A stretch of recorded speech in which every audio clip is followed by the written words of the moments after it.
Allô? Quoi? Comment ça on recommence? Ah non, moi j'en ai fini avec tous ces trucs, moi, hein, c'est terminé. Maintenant je mène une vie heureuse de youtubeur, hein, je fais des vidéos sur de la taxidermie, hein, j'adore ça. D'ailleurs je bosse en ce moment sur une magnifique loutre. Donc j'ai pas besoin de... Ok. Bah alors je veux 3 semaines de congé. Pas moins. Bon alors 2. 2 mais pas moins. Bon on peut négocier, oui. Des quoi? Des MMO? MMO. Ah d'accord, ça voulait dire ça. Depuis tout ce temps. Multiplayer, d'accord. Ah bah non, moi non, j'ai jamais joué, non. Ah, bien sûr que non. D'accord. Donc il faudrait que je m'y mette. Faudrait que j'y joue. Très bien. Au revoir. Bon bah mes chers élèves, c'est reparti.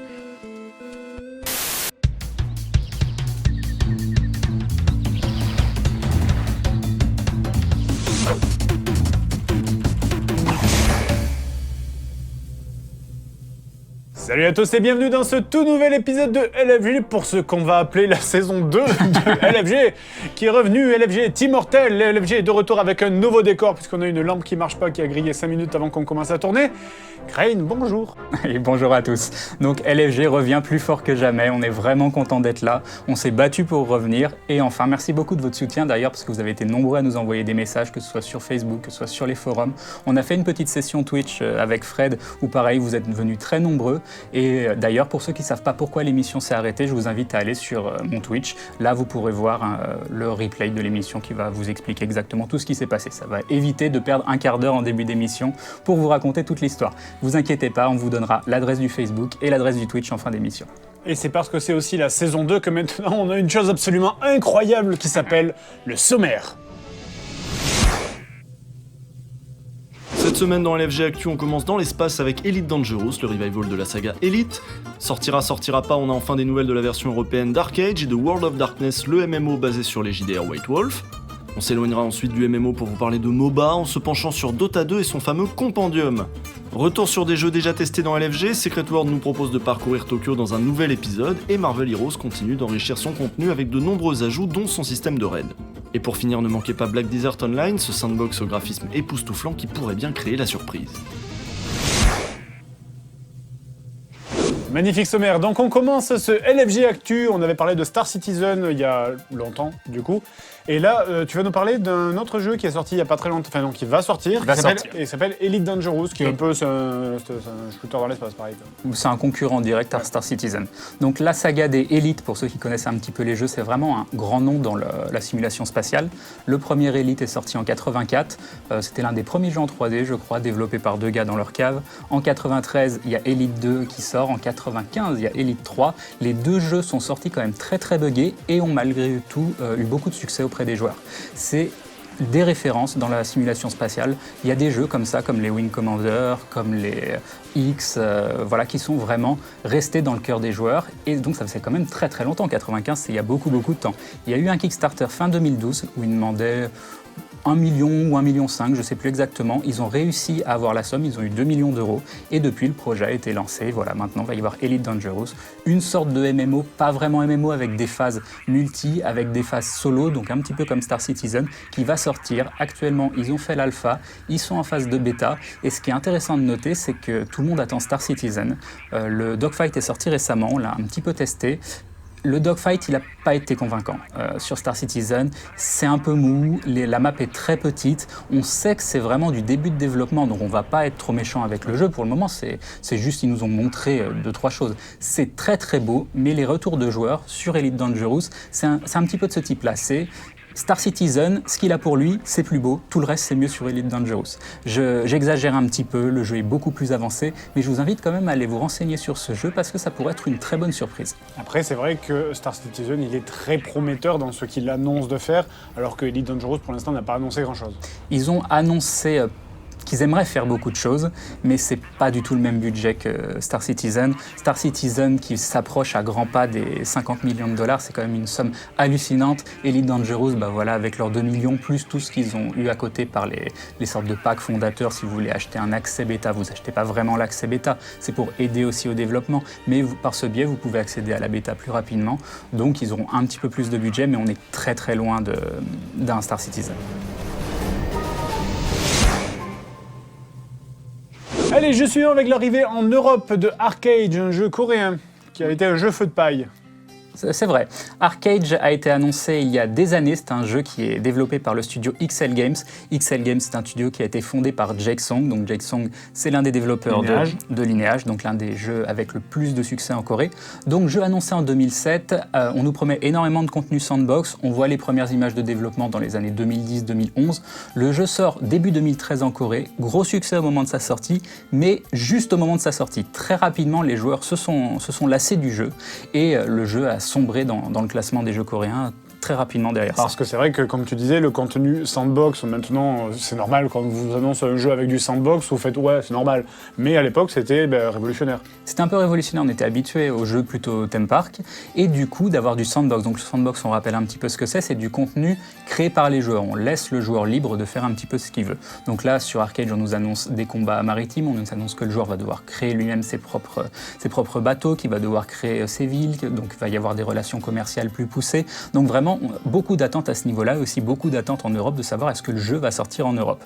Donc c'est là que Trion, donc Trion c'est Rift, avait acquis les droits d'Arcade, et pendant plus d'1 an, on n'en a pas du tout entendu parler. Donc on se dit, est-ce que le jeu est aux oubliettes? Est-ce qu'ils ont arrêté le développement, la traduction sur ce jeu parce que ça n'a pas marché très fort en Corée? Ou est-ce que c'est parce qu'avec leur autre jeu à côté, ils n'ont pas les fonds nécessaires pour pouvoir continuer le développement? Sauf que là, le jeu a bien marché en Russie quand il a lancé.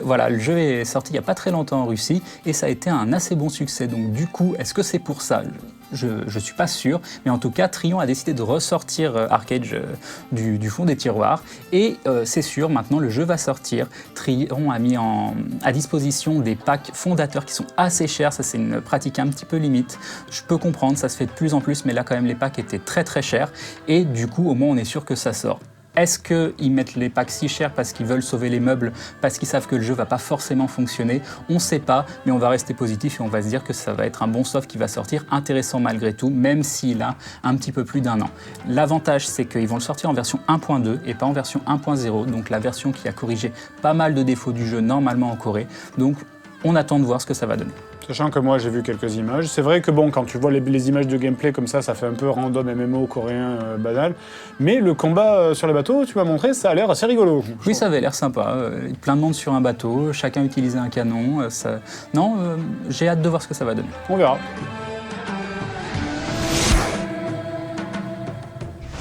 Allez, jeu suivant, et là tu vas nous verser ta larme, oui. Ta larmichette.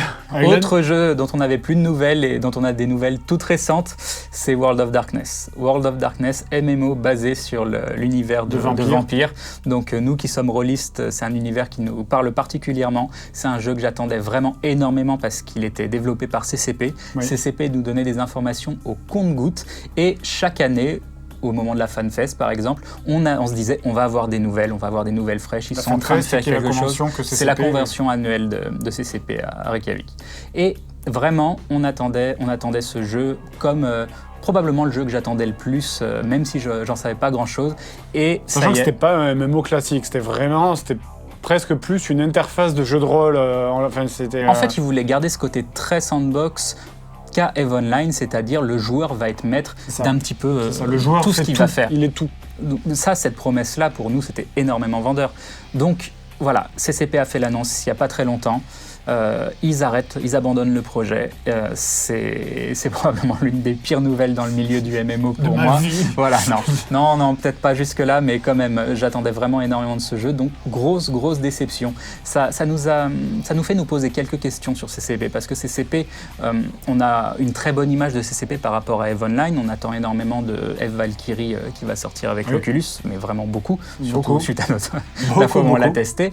Mais ce succès unique qu'est EVE, on ne peut pas s'empêcher de se demander est-ce que c'est un hasard, est-ce qu'ils ont sorti la bonne chose au bon moment et qu'ils n'ont plus d'idées particulièrement bonnes, parce que Dust n'est pas un mauvais jeu, mais c'est pas un jeu qui a plus fonctionné que ça, il s'est limité à la PlayStation, donc voilà, donc petite déception, on se demande si CCP a les reins assez solides pour faire autre chose que tenir EVE Online en vie.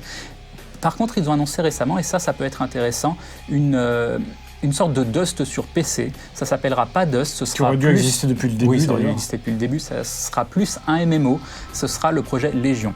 Et que le projet Légion, ils ont dit, on va s'inspirer de tout le travail qu'on a fait de Dust pour sortir quelque chose sur PC qui sera de meilleure qualité, parce que maintenant, on a pris un petit peu de bouteille avec le FPS. Donc à voir quelles fonctionnalités ils vont mettre qui sont basées sur EVE Online. Je sais qu'ils veulent prendre le système de sécurité, c'est-à-dire que vous aurez des zones très dangereuses, des zones moins dangereuses, et ça peut être intéressant selon comment c'est fait. Moi j'ai hâte de voir ce que va donner le projet Légion. Allez, jeu suivant, et on va parler d'un type de jeu dont on n'a jamais parlé dans LFG, les MOBA. Et pourtant Dieu sait qu'on nous demande de nous en parler. Oui, c'est vrai qu'on nous demande énormément de parler de MOBA. Donc MOBA, c'est Multiplayer Online Battle Arena. Alors pourquoi on ne parle pas de MOBA à la base? Déjà parce qu'on n'y joue pas. C'est vrai. Déjà, c'est une bonne raison. Moi, On parce a- que chaque fois que j'ai vu des gens jouer au MOBA, au bout de 15 secondes, ils s'engueulaient avec d'autres gens. Oui, Ils ont oui, pas oui, envie ils d'y s'engueulent jouer. avec nous si on dit quelque chose Oui. sur le Mumble à ce moment-là. Ouais, c'est vrai. Voilà. Bonjour. Mais même les joueurs de MOBA le reconnaissent. Hein. Le MOBA, c'est l'une des pires communautés de jeux vidéo, l'une des plus à cran, à fleur de peau. Et donc c'est vrai que n'étant pas joueur de MOBA à la base, c'est difficile de vouloir se plonger dans ce milieu-là. Et puis, il y a une autre raison aussi, c'est que le MOBA, c'est tellement quelque chose qui est extrêmement compétitif, avec des gens extrêmement compétents là-dessus, que si moi qui n'y ai jamais joué, j'en parlais, je pense que je me ferais défoncer la gueule en sortant du studio. Oui, Donc, mais on va quand même... moi, je compte m'y mettre un de ces quatre, essayer de bien donner sa chance à un MOBA et de vous en parler dans LFG. Donc j'espère que vous serez indulgents avec mon niveau de jeu. Mais on va tout faire pour être bien entouré et avoir les bonnes personnes pour nous coacher pour le MOBA. Ah bon. Donc pourquoi on veut vous parler de MOBA? C'est pas spécialement pour vous parler du jeu lui-même, mais plus pour vous parler d'une pratique. Dota 2. Dota 2, c'est un jeu sorti en juillet 2013, jeu sorti par Valve. Donc pour la petite histoire, les MOBA, c'est énormément basé sur un mode de Warcraft 3. Ce mode, c'était le mode Dota, qui a énormément marché, et on peut dire qui a donné une chanson. Oui, une chanson de Bass Bass Hunter, Hunter, ouais. tout à fait. Et on peut dire que c'est l'origine du MOBA, même s'il y a quand même une map sur StarCraft avant qui pourrait être la véritable origine. Donc Dota 2 va y avoir le grand tournoi Dota 2 qui s'appelle l'International 2014, et ils ont sorti un item en vente sur Steam qui s'appelle le Compendium. Tout à fait. Donc le Compendium, ça coûte un petit peu plus de 7 €, et là la démarche est très particulière. Je ne sais pas si c'est une démarche positive, une démarche négative, il y a vraiment beaucoup de paramètres. Donc cet item qui coûte un petit peu plus de 7 €, sur ces 7 €, va y avoir 2,50 $, qui vont être dans une cagnotte. Cette cagnotte va servir de cash prize pour l'International 2014, donc pour le gagnant du tournoi. Donc plus de personnes achètent de Compendium, plus cash prize c'est gros, et actuellement on est environ à 10 millions de $. Donc c'est absolument hallucinant. Ce compendium va vous permettre de suivre les résultats des matchs, d'avoir des infos sur le tournoi, et aussi selon et là ça se rapproche du financement participatif, selon le montant total du cash prize, vous allez débloquer des bonus, par exemple un skin différent, une bannière différente, enfin vraiment des petits ajouts cosmétiques. Mais voilà, c'est cette pratique qui est vraiment très particulière, qui permet de financer un tournoi. Peut-être qu'ils n'auraient pas pu le financer autrement, ça reste Valve, hein, c'est quand même une grosse boîte. Oui, voilà. Mais voilà, c'est très peu d'argent. Ça, pour un joueur, allez, je vais mettre 7 €, j'adore le jeu, ça va m'apporter plein de petits bonus qui coûtent. En plus, je vais pouvoir suivre le tournoi. Mais au final, mis bout à bout, c'est quand même 10 millions de $, pour le cash prize, et presque sale. le double pour Valve derrière. Oui. Voilà, c'est pratique très particulière. On ne dit pas que c'est négatif parce que ça permet quand même de faire le tournoi, et on a hâte de voir les retombées. Bah, toi, tu dis pas que c'est négatif, moi je dis que c'est un peu sale quand même, personnellement. C'est bon, parce qu'ils vont se faire quand même un max de blé en rediffusant l'International 2014. Peut-être, mais on n'a aucune idée du coût réel du tournoi, de ce qu'ils vont faire, de l'argent qu'ils vont investir dedans. Peut-être que le reste de l'argent, c'est prévu justement pour faire des événements fabuleux lors de ce tournoi. C'est à voir. Bon, Valve, ils font souvent des pratiques qui, commercialement parlant, sont intéressantes pour eux et intéressantes pour le joueur. Donc, malgré tout, je suis curieux, et on est aussi curieux de s'intéresser un petit peu plus au domaine du MOBA. Allez, jeu suivant, et avant de vous parler d'un gros jeu en fin d'émission, un jeu que toi tu attends beaucoup. Oui, je l'attends particulièrement, et j'espère qu'il va mettre une claque au plus gros titre. Là, on va vous parler de jeux dont on a déjà parlé, parce qu'on va prendre cette habitude dans LFG Actu de parler de jeux qu'on a déjà testé dans d'autres LFG. Là, on va parler de l'épisode 9 de Secret World qui va sortir avec l'épisode à Tokyo. C'est ça, depuis très longtemps, les joueurs attendaient l'arrivée de Tokyo. Donc pourquoi Tokyo? Parce qu'au tout début du jeu, quand vous commencez dans le jeu, la petite phase de tuto, ça se passe dans le métro, ça se passe dans le métro de Tokyo. On sait que l'une des origines de tout ce qui se passe dans Secret World, c'est Tokyo. Donc Tokyo, ça nous a été annoncé, on l'attendait véritablement, on a envie de savoir ce qui s'est passé à Tokyo. Pour moi, Secret World, c'est l'un des jeux les plus intéressants, réellement, au niveau de l'histoire, au niveau de l'implication du joueur, au niveau de la recherche qu'on a par rapport au background, par rapport à tout ce qu'il y a autour du jeu, vu que c'est un jeu qui demande énormément de réflexion. Je crois même que quand j'avais lu les commentaires de la vidéo de Secret World, il y a beaucoup de gens qui s'y étaient mis et qui nous avaient remerciés parce qu'ils ne connaissaient pas ce jeu, ils avaient adoré. Et c'est, oui, ça fait partie des jeux où vraiment on a eu d'excellents retours de joueurs qui ont commencé derrière. Voilà, si vous avez envie de faire un jeu un peu différent qui va vous faire réfléchir, encore une fois, Secret World, c'est un excellent jeu pour ça. Donc voilà, Tokyo est sorti, enfin, ce DLC qu'on attendait. La ville est très bien modélisée. Bon, bien sûr, c'est la première partie de Tokyo. Il va y avoir d'autres DLC consacrés à Tokyo qui vont sortir. Il y a un élément en particulier qui est sorti, qui est intéressant, qui s'appelle le système Aegis. Le système Aegis, c'est les mobs à l'intérieur de Tokyo ont des boucliers sur eux. Ces boucliers, vous ne pouvez pas taper le mob tant que vous n'avez pas brisé ces boucliers. Ça va vous demander de mettre des catalyseurs sur vos armes pour pouvoir briser ces boucliers et faire des dégâts par la suite. Donc, Secret World, encore une fois, testez ce jeu si vous ne l'avez pas fait. Je vous invite à regarder les anciens épisodes si vous voulez exactement savoir, les anciens épisodes de LFG, si vous voulez connaître le système d'investigation, des quêtes d'investigation, des quêtes de recherche. Vraiment un jeu qu'on adore. C'est dommage qu'ils aient pas plus de moyens. Funcom a pas mal de problèmes financiers. Du coup, les sorties des DLC, elles sont pas aussi rapides que ce qu'on aimerait. On aimerait du contenu tous les mois. Actuellement, c'est plutôt du contenu tous les 2 ou 3 mois. Mais ça reste un excellent jeu qu'on conseille.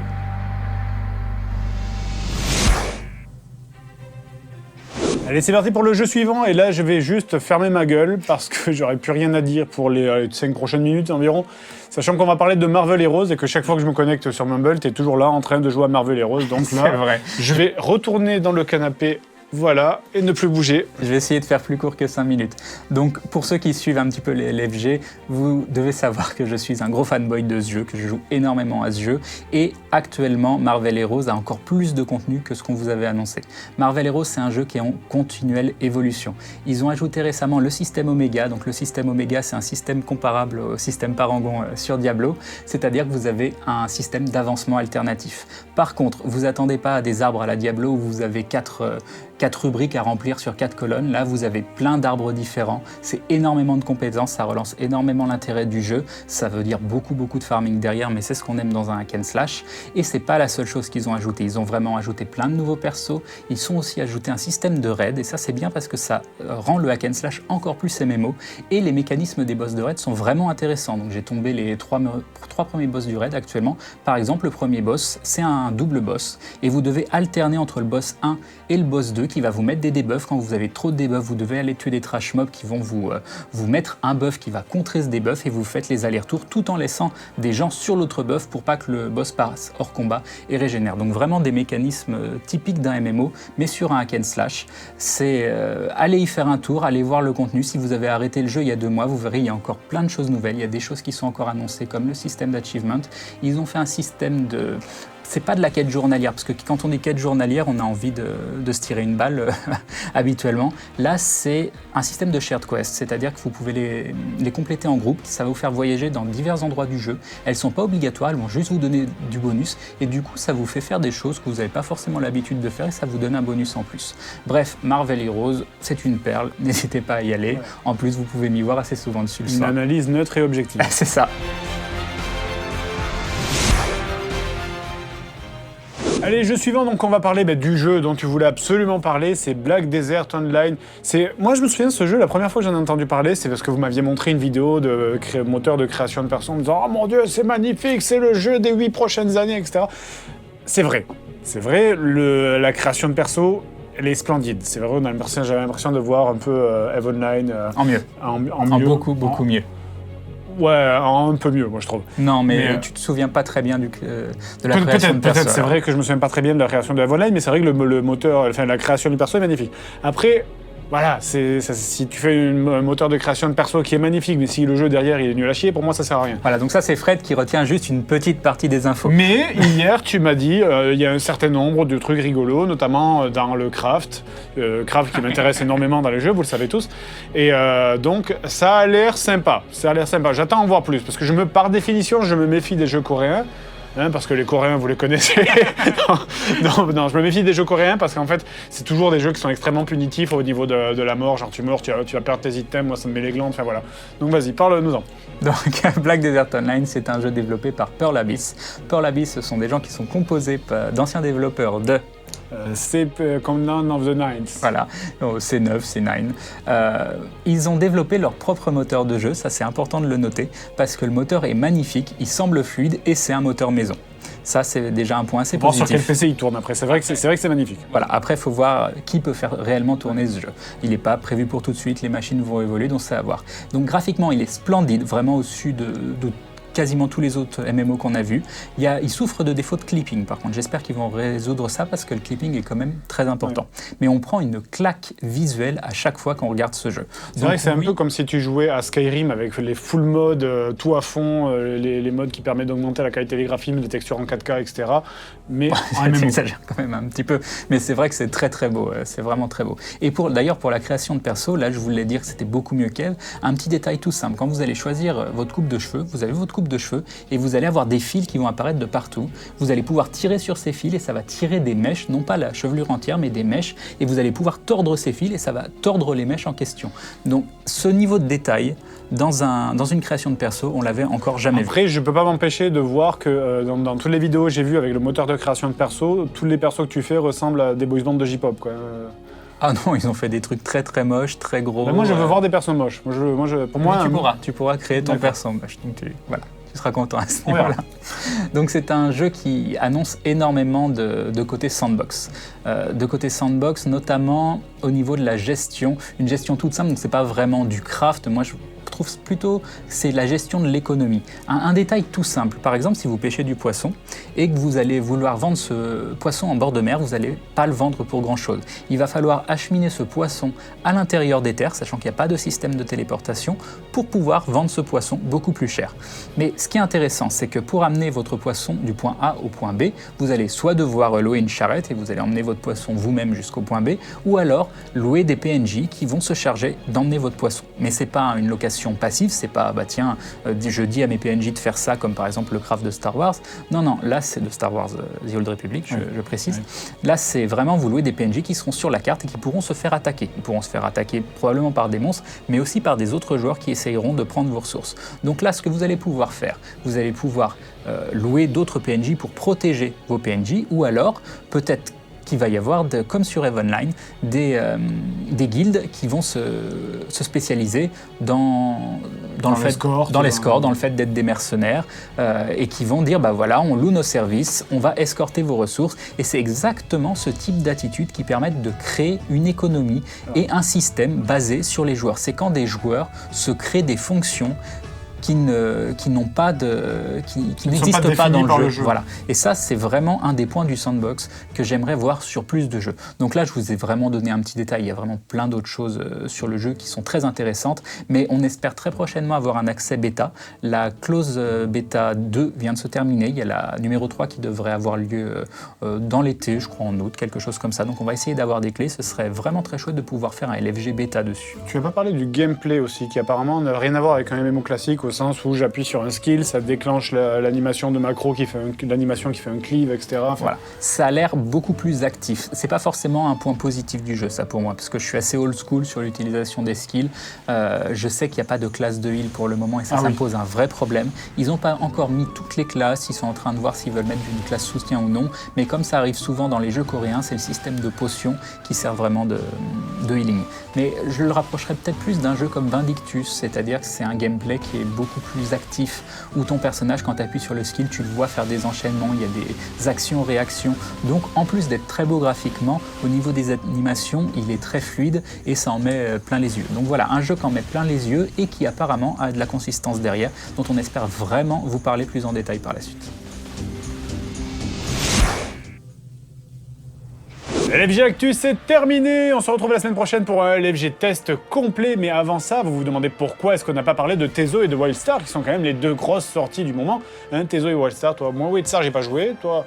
Wildstar, je suis en train d'y jouer. J'ai un petit peu arrêté le leveling pour le moment parce que c'est un jeu qui me lasse très rapidement. Et pourtant, je reconnais que c'est un excellent jeu et je comprends pourquoi il a eu beaucoup de succès dans les tests presse. J'ai beaucoup d'amis qui adorent ce jeu. Moi, j'ai un petit peu de mal avec les graphismes, j'ai un petit peu de mal avec l'ambiance, mais malgré tout, je reconnais que c'est un soft de qualité. Donc oui, on vous en parlera, on vous expliquera un petit peu plus en détail, mais ça mérite que je creuse encore plus le jeu, que je teste les mécanismes de endgame. Voilà, parce que je pense que ce soit Tezo ou Wildstar, il y aura un LFG dessus. Bien sûr. Un jour. Donc, on se retrouve donc la semaine prochaine pour un LFG test. Vous pouvez suivre les actus de l'émission sur le Facebook et sur le Twitter de l'émission, ainsi que sur le Twitch. Sur le Twitch, oui. Comme on vous disait en début d'émission, on a fait quelques petites sessions où on explique pourquoi il y a eu l'arrêt de LFG. Donc normalement, quelque part sur l'écran, vous allez avoir les adresses qui vont s'afficher. Donc n'hésitez pas à venir faire un tour, à regarder les anciennes vidéos si vous voulez, si vous posez des questions et que vous voulez un petit peu tout savoir. Et on se quitte sur un trailer de Elite Dangerous, le jeu dont on a parlé en début d'émission. Salut!